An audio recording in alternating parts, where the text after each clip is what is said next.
নমস্কার সবাইকে। তো আজকে আমি একটা রেসিপি নিয়ে এসেছি আর সাথে মিকেও থাকবে। তো আজকে বাজার থেকে আমাদের দেখলাম চিতল মাছ নিয়ে এসছে। তো আমি একটু অন্যরকমভাবে রান্না করব, তোমাদের সাথে শেয়ার করব সেটাই। তো আমি এখানে কাঁচা লঙ্কা নিয়ে নিচ্ছি। আমি একটু শুকনো লঙ্কাকে অ্যাভয়েড করি, কেন কি আমার শুকনো লঙ্কা খেলে একটু সমস্যা হয় ওর জন্য। আর এখানে যেমন মিকেও খিদে পেয়ে গেছে। আর এখানে আমি কড়াইটা ভালো করে গরম করে নিয়েছি। এবার তেল দিয়ে দিলাম। মাছ ভাজার আগে তোমরা কড়াইটা ভালো করে গরম করে নেবে, তাহলে মাছ লাগবে না। আর এই যে নুন আর হলুদ মাখানো মাছটাকে আমি এবারে ভেজে নিলাম। আর এখানে আমি মিক্সি করে নেব এই যে কাঁচা লঙ্কা, আদা আর রসুন, আর যে পেঁয়াজগুলো কেটেছিলাম ওগুলো, আর কিছু বললামই বেরেস্তা করব। তো এখানে আর আমি দিয়ে দিচ্ছি, এখানে এটা আমার ভালো লাগে, এটা গোটা তোমার গরম মশলা, ওটা আমি দিয়ে তবে একসাথে মিক্সি করব। আর এই দেখো আমার মিকো বললাম না, ওর খিদে পেয়েছে, একটু লেট হয়ে গেছে। তো ভাবলাম যে ফাঁকে আমি ওর ভাতটা একটু বেড়ে রাখি, কারণ অনেক গরম তো মাখতে না অনেক প্রবলেম হয়। তো চট জলদি মাখা যায় না। আর দুপুরে একটু ভাত ছিল, ওইটাই একসাথে ওকে দিয়ে দেবো। দেখো ধোয়া উঠছে, সবে ভাতটা আমি নামালাম, ওর জন্যই তাড়াতাড়ি করে আগে ভাতটা করে নিই। ওকে 10টার সময় খেতে দেওয়া হয়, তো তখন অনেকটা বেজে গেছিলো, 10টার বেশি বেজে গেছিলো। তো এবারে ভাতটাকে আমি একটু ঠান্ডা করতে দেবো। আর এদিকে আমি এবার মিক্সিটা করে নিই, বুঝলে। আর মাংসটা গরমে বসিয়ে দিই। মিকোর মাংস আমি 2-3 দিন হয়ে যায় রান্না করে রেখে দিই। তো ওর মাংসটাকে একটুখানি গরম করে নেব। ওকে একদমই ঠান্ডা খেতে দিই না, কারণ জানোই তোমরা যারা কম বেশি জানো, কুকুরদের ঠান্ডা লাগানো একদম উচিত না।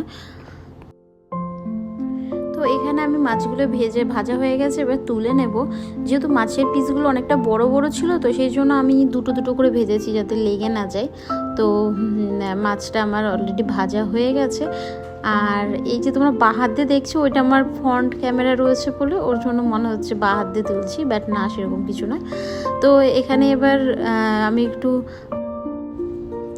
তো বললাম তোমাদেরকে 2 পিস করে ভাজছি, 4 পিস ছিল তো, আর 2 পিস পরে এই যে এখন ভাজবো। আর 2 পিস ভাজা হয়ে গেছে, ওইগুলো তুলে রেখে দিলাম। তো এবারে আমি ঢেকে দেবো। তো এর মাঝখানে আমি মিকোকে একটু খেতে দিয়ে দেবো। ওর না খিদে পেয়ে গেছে, তো আগে দেখে একটু মিক্সিটা করে নিই, তো তারপরে ওকে খেতে দিয়ে দেবো। আর এর মধ্যে আমার মশলা আছে। আর মিকো অনেকক্ষণ ধরে খাওয়ার জন্য বসে আছে, দেখবে ও ঠিক না বোঝে, 10টা বাজলেই খেতে চলে আসে। আর এখানে দেখো আমি পেঁয়াজটা একটু বেরেস্তা করে নিচ্ছি। এই পেঁয়াজটা আমার এই যে কাটাটা একটু মোটা হয়ে গেছে, বাট কোনো ব্যাপার না, মাছে দেবো, তো তোমরা একটু পাতলা করে কাটবে। তো আমি একটু হালকা তেলের মধ্যে, মাছ ভাজা যে তেলটা ছিল ওর মধ্যে একটু হালকা বেরেস্তা করে নিলাম। আর আমার বেরেস্তা হয়ে গেছে। আর এবারে আমি দিয়ে দিলাম তোমার একটা শুকনো লঙ্কা আর তেজপাতা, আর যে মশলাটা করেছিলাম সেটা দিয়ে দিলাম। আর আমি একটু কালার আসার জন্য এর মধ্যে একটু অ্যাড করবো একটু কাশ্মীরি লঙ্কার গুঁড়ো আর নুন আর হলুদ। কাশ্মীরি লঙ্কার গুঁড়োটা কালারের জন্যই অ্যাড করা হয়, আর কিছু না। আর হলুদ আগে দিয়েছিলাম, ওই জন্য অল্প দিলাম, আর নুন সামান্য দিলাম, পরে দেব। আর আমি যখন ঝোলটা হচ্ছিল তখন একটু নুন দিয়ে দিয়েছিলাম। তো এখানে আমি এটা মশলাটাকে ভালো করে কষাবো।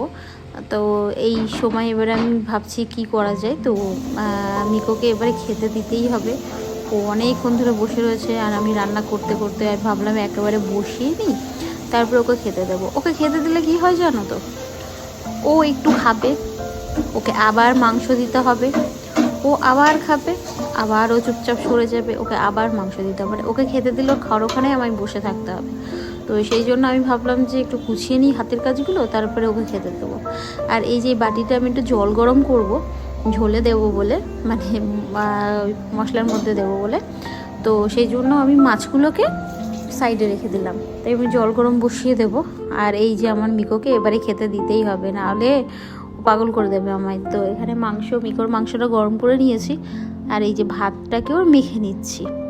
আর এই দেখো আমি অল্প একটু কিন্তু মাংস দিয়ে ওকে মেখে দেবো, কিন্তু ও খাবেই না, ও আবার চাইবে, আবার ওকে দিতে হবে। তো আমি একটুখানি ওকে মেটে দিয়ে দেখি আগে যে ওর খাওয়ার মন আছে কি না। খাওয়ার মন না থাকলে খায় না, তো দেখলাম হ্যাঁ খেয়ে নিল। তো আমি ভাতটাকে মেখে দিলাম।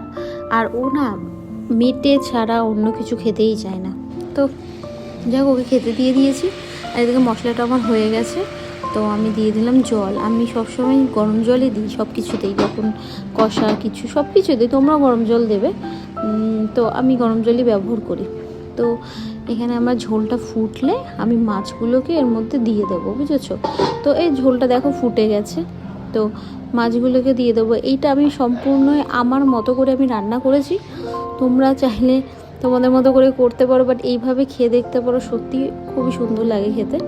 তো চিতল মাছ তো যে কোনোভাবেই ভালো লাগে, বাট তোমরা এইভাবে একটু ট্রাই করো।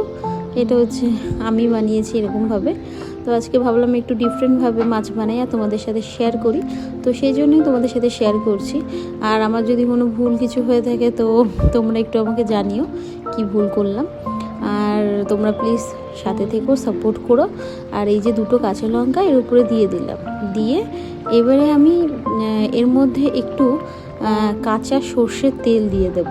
তো এইটা তোমরা চাইলে দিতে পারো, নাহলে স্কিপও করতে পারো। আমি নামানোর বেশ কিছুক্ষণ আগে একটু সর্ষের তেল দিয়ে দিলাম, আমার বেশ ভালো লাগে। তো এটা তোমরা যারা পছন্দ করো দেবে, না করলে দেবে না।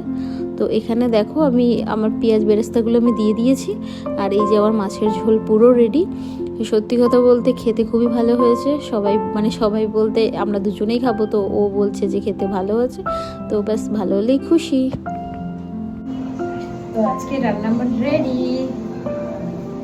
আর এই দেখো রান্না, তোমরা কতটা বুঝতে পারছো জানি না, বাট স্মেল সো গুড আর অনেক ভালো হয়েছে রান্নাটা আজকে। এখন খেয়ে দেখবো কেমন হয়েছে। সো আজকে এটা হচ্ছে আমার চিতল মাছের রেসিপি। ভালো লাগলে তোমরা please like, comment, share and subscribe করে দিও। আর ফেসবুক থেকে দেখে থাকলে ফলো করে দিও। আর ভালো ভালো রেসিপি পেতে আমার সাথে টাটা।